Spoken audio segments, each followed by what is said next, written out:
Hello students, how you all. See आज हम देखने वाले हैं कंपोजिट फंक्शंस। वैसे आज हम दो तीन पॉइंट देखने वाले हैं। कंपोजिट फंक्शंस क्या होते हैं और इनवर्स फंक्शंस क्या होते हैं। ये जो फंक्शन में एक पोर्शन बचा है अपना, उसको आज देखते हैं। तो कंपोजिट फंक्शन मतलब क्या? कंपोजिट फंक्शन मतलब जैसे एफ ऑफ एक्स एक फंक्शन रहता है अपना, एफ ऑफ एक्स, तो ये एफ फंक्शन रहता है और उसका इनपुट रहता है एक्स। तो ये जो इनपुट एक्स है, इस एक्स की जगह अगर हम कोई दूसरा ही फंक्शन रख देंगे तो इस बनने वाले नए फंक्शन को कहा जाता है कंपोजिट फंक्शन। इसको तो कभी कभी ऐसे भी लिखते हैं, एफ ऑफ जी। यहाँ पे हम इसको क्या पढ़ते हैं? एफ ऑफ एक्स पढ़ते हैं, तो इसको क्या पढ़ेंगे? F of G. But G के अंदर अल्टीमेटली फाइनली जी का इनपुट क्या है? एक्स, और एफ का इनपुट क्या है? जी। तो ऐसे फंक्शन को कहा जाता है कंपोजिट फंक्शन। अगर मैं ऐसे लिखूं, जी के अंदर एक्स नहीं, एफ ऑफ एक्स, तो ये क्या बन रहा है बताओ? जी ऑफ एफ। तो इसको हम गॉफ ऐसा भी कह सकते हैं। तो this is G of F, GOF, और ये एफ ऑफ जी, फॉग। तो इस तरीके से कंपोजिट फंक्शंस कहलाते हैं और इन्हीं को कंपोजिट फंक्शन कहा जाता है। अब इस कंपोजिट फंक्शंस को कैसे कैसे डायग्रामेटिकली रिप्रेजेंट करते हैं और कैसे कैसे इस पे थोड़े से क्वेश्चंस आते हैं, उनको अभी देख। लुक, अब ये जो मैंने डायग्राम निकाली, इसमें ना तीन सेट है, ए सेट, बी सेट और सी सेट। ए में क्या है? X Y Z. बी में क्या है? A B C. और सी में क्या है? P Q R. तो ए से बी तक ए सेट जो है वो इनपुट है एफ फंक्शन का और एफ फंक्शन का आउटपुट है बी। तो हम इस ए सेट को डोमेन बोल सकते हैं और इस बी सेट को रेंज बोल सकते हैं। किसका रेंज है? एफ का। लेकिन बी से सी तक नया फंक्शन है और वो फंक्शन है जी। तो ध्यान दो, यहां पे हम ऐसा लिख सकते हैं कि एफ को इनपुट मिला एक्स, तो एफ ऑफ एक्स मिल गया हमको। क्या मिला बताओ? एक्स जा रहा है बी के पास, तो मिला बी। एफ ऑफ वाई क्या मिल रहा है? जरा चेक करो। एफ ऑफ वाई मिल रहा है ए, और एफ ऑफ जेड क्या मिल रहा है? सी, है ना। तो ये हो गया ए से बी तक एफ फंक्शन। लेकिन फिर बी से सी तक एक नया फंक्शन है जी। तो जी को इनपुट अगर मैं ए दूं तो जी ऑफ ए क्या दे रहा है तुमको? देखो जरा, जी ऑफ ए क्या दे रहा है? आर। और फिर जी ऑफ बी क्या दे रहा है? जी ऑफ बी दे रहा है पी। और जी ऑफ सी क्या दे रहा है? देखो जरा, सी दे रहा है क्यू। तो इस तरीके से हमको ये दो फंक्शन मिले। लेकिन ना मैं अब क्या करता हूं, इन तीनों सेट को हटा के एक नया फंक्शन तैयार करता हूं। और वो नया फंक्शन आप देखो, तुमको इनपुट दिए जा रहे एक्स वाई जेड, फिर उसके फर्स्ट आउटपुट मिल रहे ए बी सी, फिर उन्हीं से बाद में और आउटपुट मिल रहे पी क्यू आर। तो ना ये सेट से हम यहां जा रहे और यहां से यहां जा रहे। तो अंदर वाले को अगर हम बाईपास कर देंगे तो हम अल्टीमेटली ए सेट से सी सेट तक जा रहे हैं। तो एक नया अब मैं फंक्शन तैयार करता हूं जिसमें मेरा पहला सेट लेता हूं मैं ए और दूसरा सेट लेता हूं देखो सी। बीच वाले बी को मैंने गायब कर दिया। और ए में क्या है हमारे? X Y Z. यहां पे ले लेता हूं एक्स वाई जेड और यहां पे ले लेता हूं पी क्यू आर, और यहां से यहां तक लेता हूं फंक्शन। अब इस नए फंक्शन का नाम मुझे नहीं पता, क्या नाम दूं यार? एफ दूं? नहीं, एफ तो ए से बी तक है। जी दूं? नहीं, वो तो बी से सी तक है। क्या है? एफ और जी ये दोनों के मिलन से ये बने वाला है। यस। अच्छा, इसमें क्या हो रहा है? देखो, एक्स जा रहा बी के पास, फिर बी जा रहा पी के पास, तो एक्स बी पी। तो क्या हम फाइनली एक्स से पी तक जा रहे हैं? तो यहां पे ले लेंगे एक्स से पी तक एक एरो। ये तीनों मिलके जो काम कर रहे हैं वही दोनों मिलके काम कर रहे हैं, है ना। तो वाई जा रहा है ए के पास, वाई ए आर, तो हम वाई से फाइनली जा रहे हैं आर के पास। Z जा रहा C के पास, C ले जा रहा है उसको Q के पास, तो Z फाइनली जा रहा है Q के पास। तो अब ये जो नया फंक्शन बना, ये फंक्शन F और G दोनों मिलके जो काम कर रहा है वो अकेला कर रहा है। तो इस नए फंक्शन को कहा गया इन दोनों का कंपोजिशन। तो इसको नाम क्या देंगे? FOG नाम दूं या GOF नाम दूं? देखो देखो देखो, G को इनपुट मिल रहा है F का, है ना। जी को इनपुट मिल रहा है किधर से? एफ से। जी को इनपुट मिल रहा है एफ से, मतलब जी के अंदर एफ है, इसलिए हम इसको गॉफ बोलेंगे। इसको बोलेंगे गॉफ। ये फंक्शन कौन सा हो गया? GOF, GOF। तो इस तरीके से एक कंपोजिट फंक्शन हमको मिला। हम यहाँ पे अगर किसी ने हमको पूछा कि GOF ऑफ एक्स क्या आता है, तो हम क्विकली बोलेंगे GOF ऑफ एक्स आ रहा है P।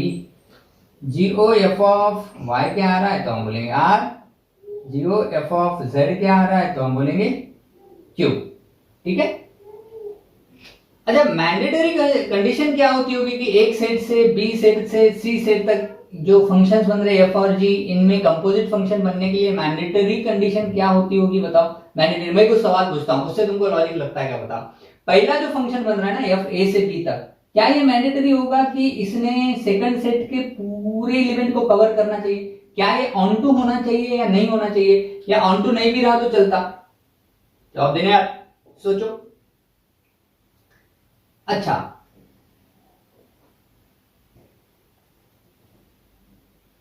क्या सेकंड सेट के सारे एलिमेंट कवर होने चाहिए बी से सी तक जाते वक्त? जरूरी है या नहीं है बताओ। सेकंड सेट के सारे एलिमेंट कवर होने चाहिए या नहीं होने चाहिए? होने चाहिए, क्योंकि सेकंड सेट के सारे एलिमेंट बी से सी तक जाते वक्त अगर कवर नहीं हुए तो ये जी फंक्शन ही नहीं होगा, क्योंकि जी का इनपुट तो बी है, और फंक्शन, कोई भी रिलेशन फंक्शन तब होती है जब पहले सेट के क्या होते हैं, सारे के सारे एलिमेंट कवर होते हैं। तो जी का ये जो डोमेन है, जी का ये जो डोमेन है वो एक्चुअली एफ का कोडोमेन है ना। एफ का कोडोमेन पूरा जी का क्या होना चाहिए, डोमेन होना चाहिए। सॉरी, एफ का कोडोमेन जी का डोमेन होना चाहिए। यस दैट्स राइट, एफ का कोडोमेन मतलब एफ का ये जो पहला सेट जा रहा है, इसका जो सेकंड सेट है उसको हम कोडोमेन बोलते हैं, और उसमें के कवर हुए वाले एलिमेंट के सेट को क्या बोलते हैं, रेंज। तो एफ का कोडोमेन मतलब ये जो पूरा सेट है वो जी का डोमेन होना चाहिए। अगर वो जी का डोमेन नहीं रहा, इसका मतलब इसमें के सारे एलिमेंट अगर कवर नहीं हो रहे तो वो जी बेचारा क्या होगा ही नहीं, फंक्शन होगा ही नहीं। तो अब इसमें और चुटुर मुटुर कुछ सवाल आते हैं, वो कैसे आते हैं वो देखते हैं। चलो लुक, अब इसमें ना हमको दो फंक्शन दिए, एक है एफ और उसके पेयर्स दिए 1, 2, 2, 3 और 3, 4, और जी में भी तीन पेयर दिए 2, 3, 3, 4 और 4, 5, और उसमें हमको सवाल पूछा कि जीओ एफ निकाले और एफओ जी निकाले। तो चलो पहले जीओ एफ निकालता हूं। जीओ एफ मतलब जी के अंदर एफ है, जी के अंदर एफ है, जी का इनपुट एफ है, मतलब इनपुट पहला कहां से आना चाहिए, एफ से। तो ये कैसे निकाले भाई, तो पहले एफ इनपुट है, देखो पहले जो जी आ रहा वो इनपुट नहीं है, ये जो बाद में एफ आ रहा ना वो इनपुट है। इसका मीनिंग ऐसा होता है ना, जी के अंदर एफ है तो इनपुट पहले आता है, तो एफ का पहला पेयर ले लेना चाहिए। तो एफ का पेयर क्या है बताओ, पहला पेयर 1, 2 है, लेकिन यहां पे ना ये 2 नहीं लिखना, ये तो कमाल है। अब क्या हो रहा है, एफ तुमको 1 के लिए क्या दे रहा, 2 दे रहा, फिर ये 2 जाएगा किसके पास, जी के पास। तो जी को अगर 2 मिला, जी को अगर 2 मिला तो जी क्या दे रहा है जरा बताओ, 3 दे रहा है। तो हमको एफ के मिले वाले 1 से एफ हमको दे देगा, और वो 2 जी लेके जी बाद में क्या देगा, 3। तो यहां पे हमको पेयर मिलेगी 1, 3 की। दूसरी पेयर क्या मिलेगी गैस करो। फिर एफ की दूसरी पेयर देखना जिसमें शुरुआत हो रही 2 से, तो यहां पे लिख देंगे 2, बट अब ये 3 नहीं मिलेंगे, लिखेंगे नहीं, क्योंकि 2 से हमको 3 आउटपुट मिल रहा। फिर ये 3 हमको देगा, 3 जी को मिलेगा और 3 हमको देगा 4, तो ये मिल गए 2, 4। फिर क्या होगा,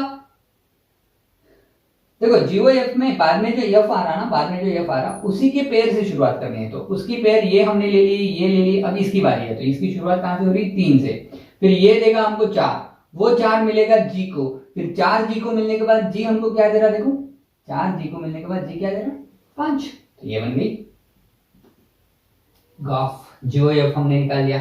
अब इसी तरीके से अगर ये हमको ऐसे पूछता है एफओ जी निकालो, तो क्या इसका एफओ जी क्या आएगा बताओ जरा, गेस करो।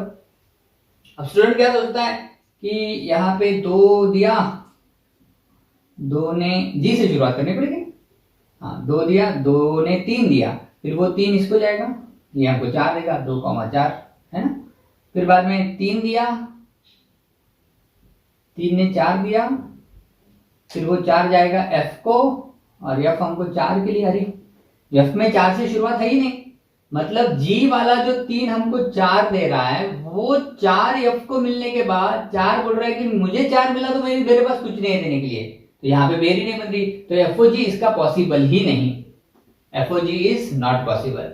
इसका जीओएफ पॉसिबल है बट एफओजी पॉसिबल नहीं है, मतलब इसका जीओएफ, जी ऑफ एफ कंपोजिट फंक्शन बन सकता है ऐसे दो फंक्शन होंगे तो, लेकिन ऐसे फंक्शन का क्या नहीं बन सकता, एफओजी नहीं बन सकता, ये यहाँ पे प्रूव हो रहा है। तो देख लो ये बड़े आसान सवाल होते हैं, ऐसे क्वेश्चंस भी तुमको देखने को मिलेंगे बुक्स में, ट्राई करें और जो जो क्वेश्चंस नहीं आते वो पूछते चले।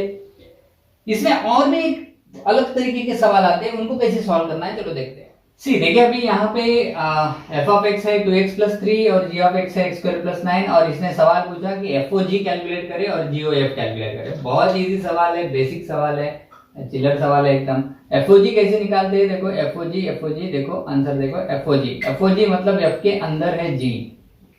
अब ध्यान दो एफ ऑफ एक्स निकालते वक्त वो हो रहा है क्या 2x प्लस 3, ध्यान दो इस पे।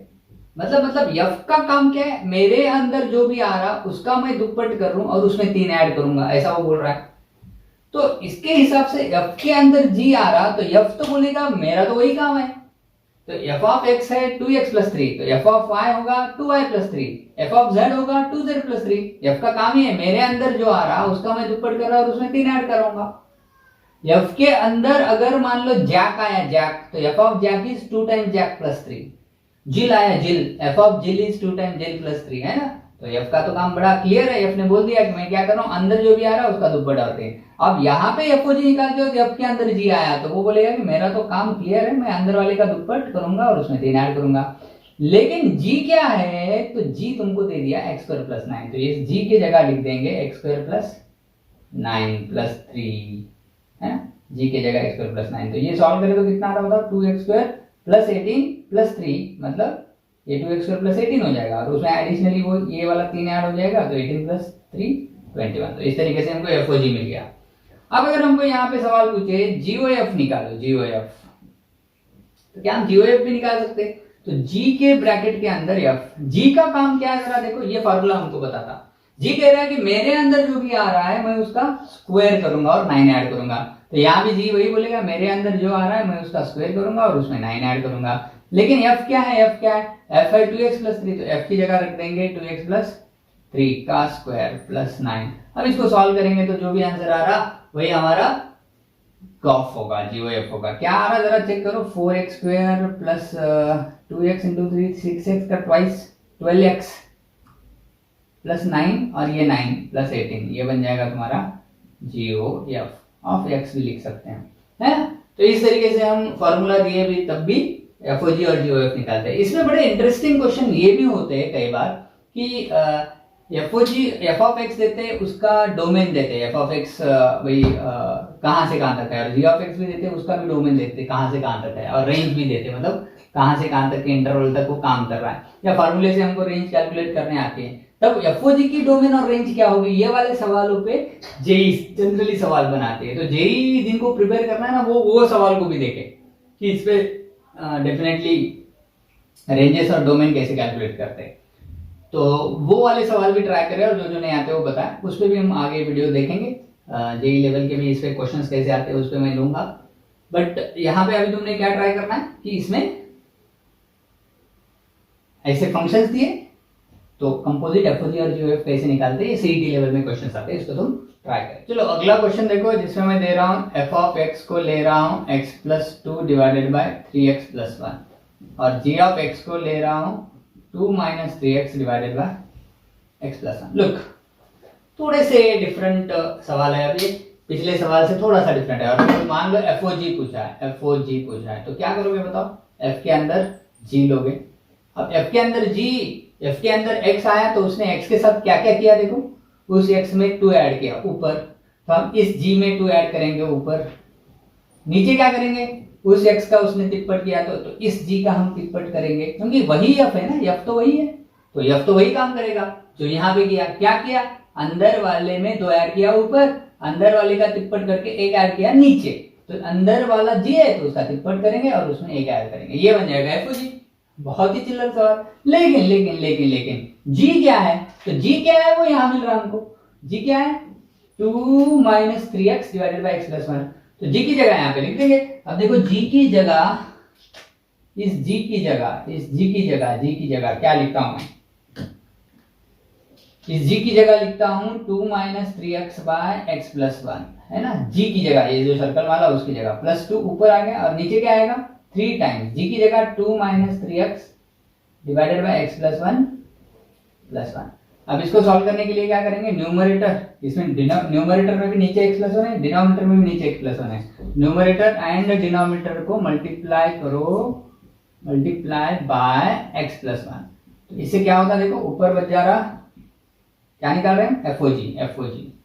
तो ऊपर बच जा रहा x प्लस 1 कट गया 2 माइनस 3x और नीचे क्या आ रहा है 2 टाइम्स x प्लस 1। नीचे क्या आ रहा है बताओ, 3 इंटू 2 माइनस 3x आएगा और x प्लस 1 से मल्टीप्लाई करो तो x प्लस 1 कट गया और प्लस 1 इस 1 की जगह आएगा x प्लस 1।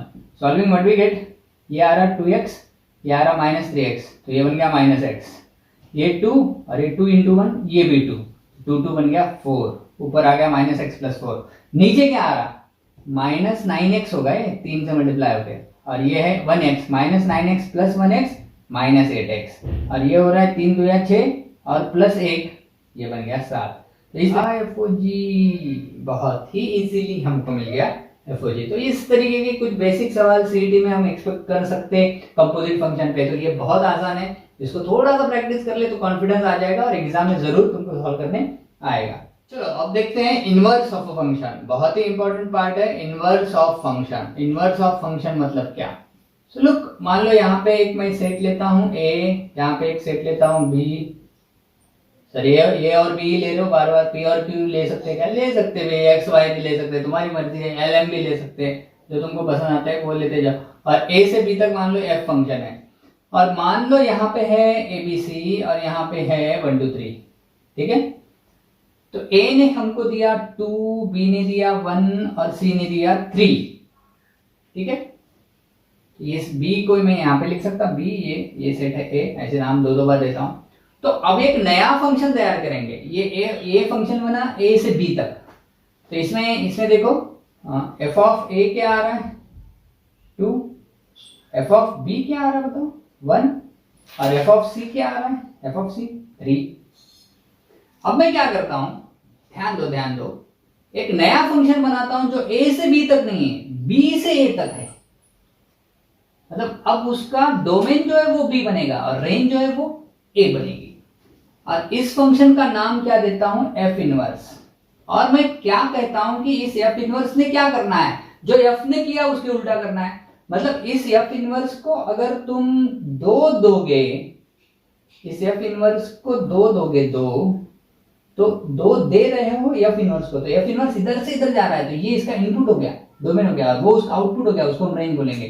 तो 2 से वो तुमको क्या देगा, f ने a को 2 दिया था तो f इनवर्स 2 को a देगा, तो f इनवर्स ऑफ 2 आएगा a। f इनवर्स ऑफ 1 क्या आएगा, गेस करो, f inverse of 1 b exactly. और f इनवर्स ऑफ 3 क्या आएगा c। बस इसी को कहा गया इनवर्स फंक्शन। तो a से b तक f फंक्शन है, कहां से a से b तक, तो f इनवर्स कहां से कहां तक होगा, f इनवर्स b से a तक का फंक्शन होगा, इसी को कहा गया इनवर्स फंक्शन। लेकिन इसमें कुछ कंडीशंस है, वो समझना बहुत जरूरी है कि किसी भी फंक्शन का हम इनवर्स नहीं निकाल सकते। किस फंक्शन का निकाल सकते, इट मस्ट बी 1 1 और सेकंड 1 1 भी होना चाहिए और ऑन टू भी होना चाहिए। 1 1 मतलब एक का रिलेशन एक के साथ ही, ऑन टू मतलब सेकंड सेट के सारे कवर हो। तो f का इनवर्स अगर तुमको निकालना है तो f 1 1 और ऑन टू होना चाहिए। 1 1 का वैसे और एक नाम था, याद आ रहा है, क्या नाम था, याद करो, इंजेक्टिव नाम था, इंजेक्टिव। और ऑन टू का नाम क्या था, याद करो, सर्जेक्टिव। ऑन टू को सर्जेक्टिव बोलते हैं, 1 1 को इंजेक्टिव बनते हैं और ऑन टू को सर्जेक्टिव। और अगर कोई फंक्शन 1 1 भी है और ऑन टू भी है, दोनों भी है, तो इसको कहा जाता है बाइजेक्टिव, इसको कहा जाता है बाइजेक्टिव। तो अगर तुमको ऐसा सवाल पूछे कि किसी फंक्शन का इनवर्स कब निकालने आता, ऑप्शन ए है 1 1 है, ऑप्शन बी है ऑन टू है, ऑप्शन सी है बाइजेक्टिव है, तो हमने बोलना चाहिए बाइजेक्टिव होना चाहिए। मतलब 1 1 भी होना चाहिए, ऑन टू भी होना चाहिए। 1 1 मतलब इंजेक्टिव, ऑन टू मतलब सर्जेक्टिव, और इंजेक्टिव भी है और सर्जेक्टिव भी है, इसका मतलब 1 1 भी है और ऑन टू भी है, तब उसका एक नया नाम दे दिया गया, क्या दिया गया, बाइजेक्टिव। तो inverse of a function only exist if it is bijective. अब ऐसा क्यों, 1 1 क्यों होना चाहिए, 1 1 क्यों होना चाहिए, इसलिए होना चाहिए क्योंकि फंक्शन 1 मेनी नहीं रहते, 1 मेनी नहीं रहते, एक से 1 1 रहते तो 1 मेनी क्या यार, समझ में नहीं आ रहा है। ध्यान दो, मान लो थोड़ी देर के लिए कि ये फंक्शन ना 1 1 नहीं है, मेनी वन है, मेनी वन। अब जैसे मैं इसको चेंज कर रहा हूं थोड़ा सा, ये निकाल रहा हूँ और सी को लेके जा रहा हूँ 3 के पास। तो देखो अब ये क्या बन रहा है, इसमें से 3 को हटा देता हूँ। अब ये ना ऑन टू तो है क्योंकि सेकंड सेट में सिर्फ 1 और 2 है, दोनों कवर हो रहे हैं, मतलब ऑन टू है। लेकिन क्या नहीं है, क्या नहीं है, 1 1 नहीं है, 1 1 1 1 नहीं है, क्योंकि बी और सॉरी सी और ए दोनों 2 के पास जा रहे हैं, दोनों जा रहे हैं 1 के पास, मतलब ये बन गया मेनी 1। और क्या नहीं है, 1 1 नहीं है। इसका इनवर्स नहीं निकलेगा क्या? आंसर है नहीं निकलेगा। क्यों? क्योंकि अभी हमने सीखा। लेकिन रीजन क्या है? तो रीजन ये है कि अगर इसका मैं ये इनवर्स निकालूं तो क्या ये 2 जाएगा ए के पास और 2 जाएगा सी के पास भी, मतलब इनवर्स फंक्शन में एक के पास से दोनों के पास जा रहे हैं, तो ये 1 में नहीं हो रहा है। तो ये फंक्शन तो फंक्शन है लेकिन उसका इनवर्स 1 में नहीं हो रहा है, और इनवर्स 1 में नहीं हो रहा है और रिलेशन 1 में नहीं हो सकती, लेकिन फंक्शन कभी 1 में नहीं हो सकता। इसका मतलब इसका इनवर्स जो है वो रिलेशन तो होगा लेकिन क्या नहीं हो सकता, फंक्शन नहीं हो सकता। इसका मतलब इसका इनवर्स फंक्शन पॉसिबल नहीं है, क्योंकि फंक्शन कभी भी क्या नहीं होता, 1 में नहीं। देखा था हमने, फंक्शन क्या रहते, सिर्फ 1 1 रहते, और क्या रहते मेनी 1 रहते। तो इसको 1 में नहीं बनना पड़ रहा है, इनवर्स को 1 में नहीं बनना पड़ रहा है। बोले तो इनवर्स बोलेगा कि भाई मैं तो फंक्शन ही बनने के लायक नहीं हूं। क्यों नहीं हूं?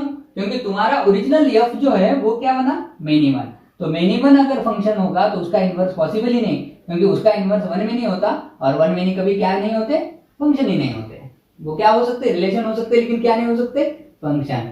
तो ये है फंडामेंटल, इसलिए वो क्या नहीं होना चाहिए, 1 1 नहीं होना चाहिए। ऑन टू का फंडा नहीं समझा। चलो अब क्या करते हैं, अभी देख तो इसको, इस 3 को मैं फिर से ले लेता हूं और सी को लेता हूं 3 के पास, और यहाँ पे 4 एलिमेंट ले लेता हूं, चौथा। अब देखो ये 1 1 है, यस 1 1 है, लेकिन क्या नहीं है, ऑन टू नहीं है, क्योंकि सेकंड सेट में 1 है, 2 है, 3 है, 4 भी है। सारे एलिमेंट कवर हुए क्या सेकंड सेट के? नहीं हुए। कौन सा एलिमेंट कवर नहीं हुआ बताओ? 4 जो है वो कवर नहीं हुआ। अब 4 अगर कवर नहीं हुआ तो ये इनटू बन गया, कोई भी एक भी एलिमेंट कवर नहीं हुआ तो इनटू बनता। तो इसका जब मैं फंक्शन बनाऊं तो फंक्शन तो बन गया, कौन सा फंक्शन बना, इनटू। लेकिन इसका जब मैं इनवर्स बनाऊं, इनवर्स, तो इनवर्स का इनपुट तो बी है, इनवर्स का इनपुट डोमेन बी है। लेकिन ध्यान दो किसी भी फंक्शन में उसके पहले सेट के सारे एलिमेंट कवर होना पड़ते, तभी जाके वो रिलेशन फंक्शन बनती है।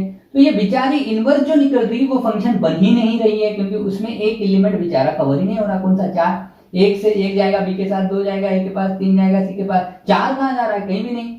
तो ये रिलेशन तो बन सकता है लेकिन क्या नहीं बनेगा, फंक्शन नहीं बनेगा। और ये जो इनवर्स वाला जो है वो फंक्शन नहीं बन रहा, इसका मतलब ऐसे फंक्शन का भी इनवर्स फंक्शन नहीं बनेगा भाई। कौन सा फंक्शन का बताओ? 1 1 का बनता, और 1 1 के साथ वो ऑन टू होगा तभी बनता।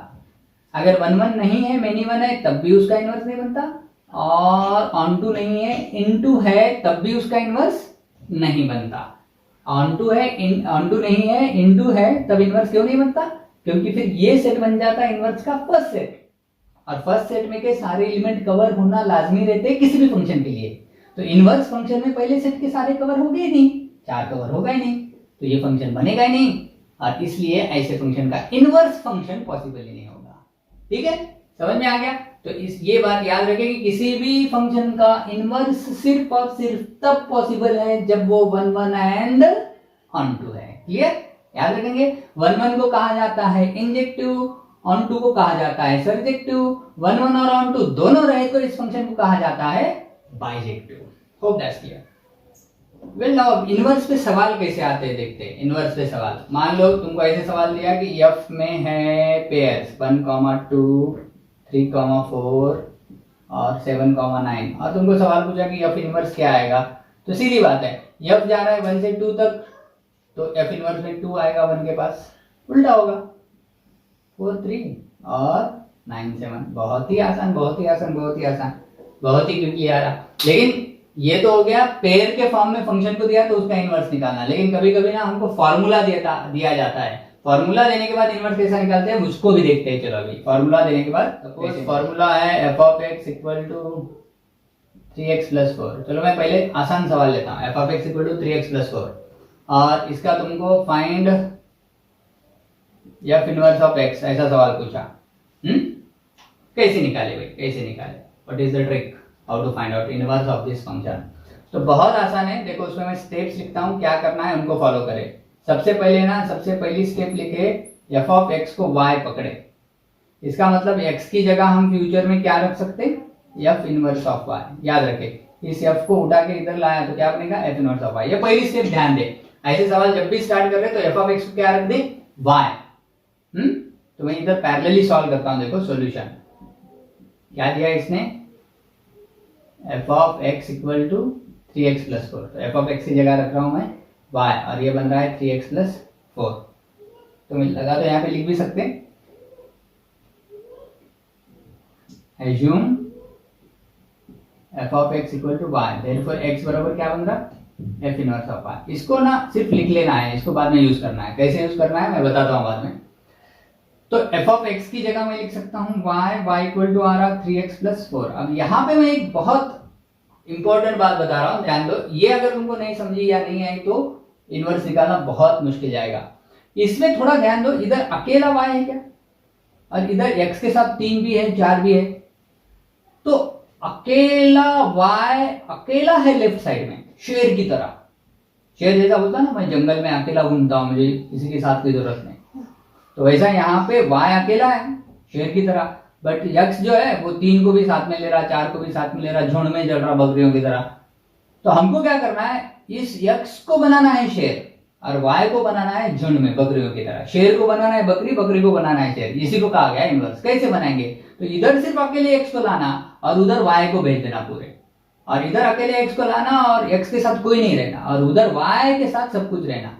तो कर सकते क्या, देखते हो, तो ये y को उधर भेज देता हूं मैं, तो ये 4 है इधर 4, तो 4 माइनस y होगा, ये x को इधर लाएंगे तो ये माइनस 3x होगा।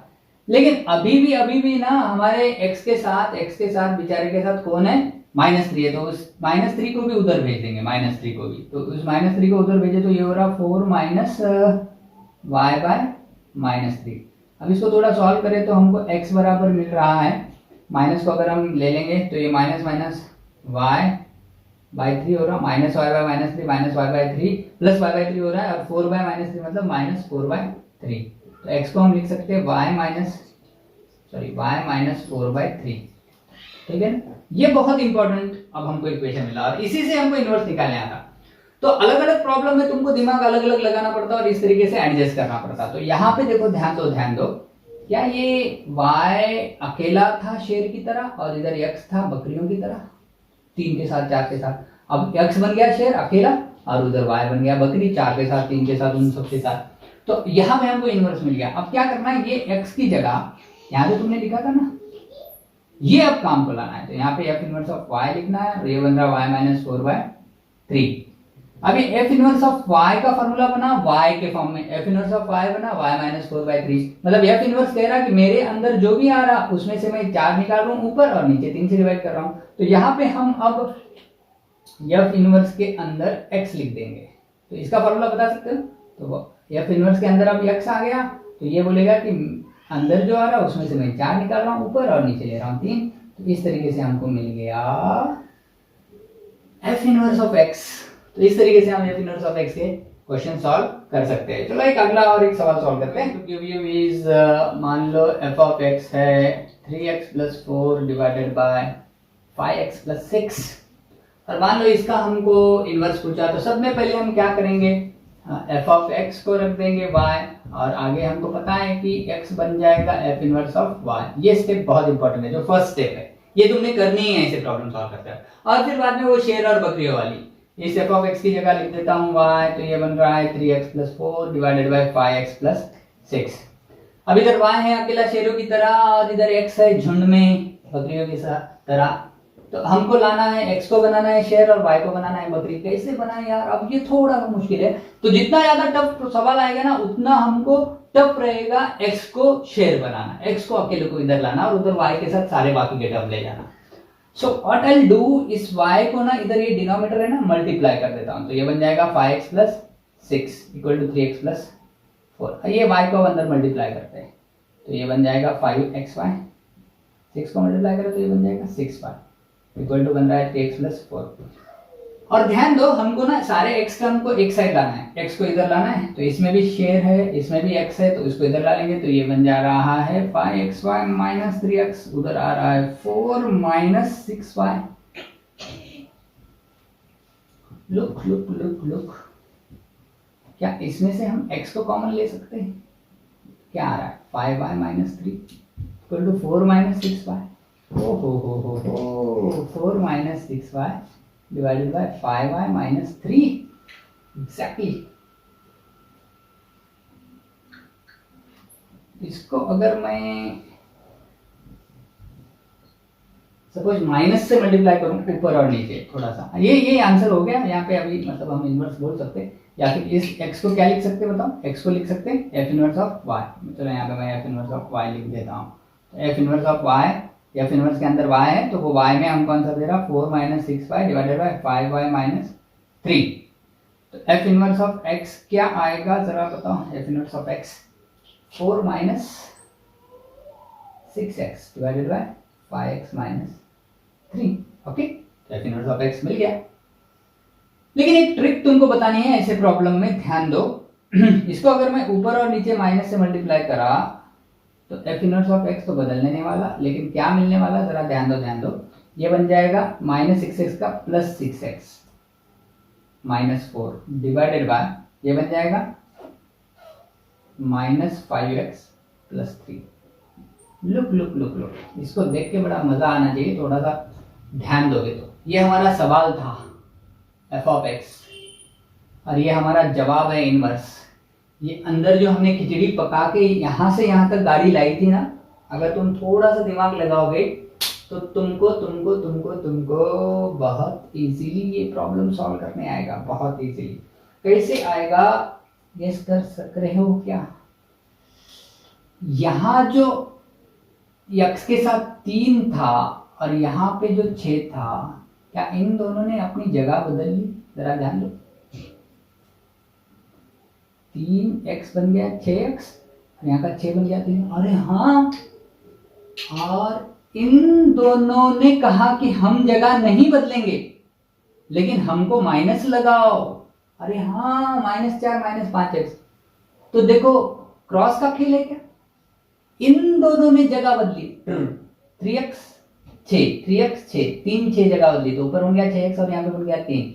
इन दोनों ने कहा हमको माइनस लगा दो तो तुमको इनवर्स मिल जाएगा। ऐसे सवालों का सिर्फ, लेकिन ऐसे सवालों का कैसे? ऊपर linear term x plus B, नीचे भी लीनियर टर्म, इस तरीके के।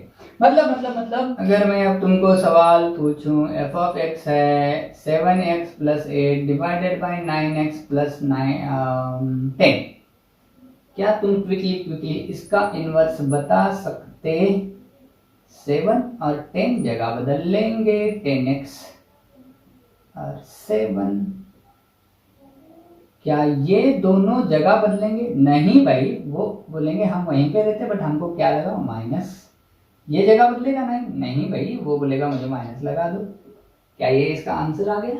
Exactly absolutely correct. और एक सवाल लेता हूं, ये देखो जमता का f ऑफ x है ax plus b divided by cx plus d। सोचो और क्विकली आंसर बताओ। इसका f इनवर्स ऑफ x क्या आने वाला? क्या ये a और d जगह बदलेंगे? तो ये बन जाएगा dx, ये बन जाएगा a। फिर क्या होगा? ये b जगह बदलेगा? नहीं, बट क्या लगाना पड़ेगा? माइनस। क्या ये c जगह बदलेगा? नहीं, क्या लगाना पड़ेगा? माइनस। क्या ये हमारा इनवर्स हो गया? यस। तो इस तरीके से हम इनके इनवर्स क्विकली निकाल सकते हैं। मैं तो तुमको कुछ और सवाल दूंगा, इनके इनवर्स तुम निकाल के देखो। क्वेश्चंस, पहला क्वेश्चन देखो, f ऑफ x है ax square plus bx plus c, इसका इनवर्स ट्राई करके देखो तुम। f ऑफ x क्या है? ax square plus bx plus c। अगर नहीं दिख रहा है तो यहाँ पे लिखता हूँ, f ऑफ x है ax square plus bx plus c। इसका तुमको इनवर्स निकालना है, देखो ट्राई करके आता है क्या। ऑफ कोर्स इसमें डोमेन और रेंजेस भी देने चाहिए, सही बात है, लेकिन एक नॉर्मल ऐसा प्रैक्टिस के तौर पे ट्राई करके देखो कि x इधर लाके इसको करने जमता है नहीं। दूसरा सवाल देता हूँ, इसका इनवर्स निकाल के देखो। f ऑफ x दे रहा हूँ 10 raise to x plus 10 raise to minus x divided by 10 raise to x minus 10 raise to minus x। इसका भी इनवर्स ट्राई करके देखो आता है क्या तुमको। ये दो तुम होमवर्क में ट्राई करो, नहीं जम रहे तो मुझे पर्सनली पूछो। So will stop here. आगे हम देखेंगे इसी चैप्टर का बचा वाला पार्ट जो कि है डोमेन और रेंजेस, और कुछ क्वेश्चंस जो बड़े इंटरेस्टिंग है इस चैप्टर पे, और कैसे सीटी और जेईई में कैसे क्वेश्चंस आए हमको भी देखेंगे अगले वीडियो में। So till then bye bye, see you.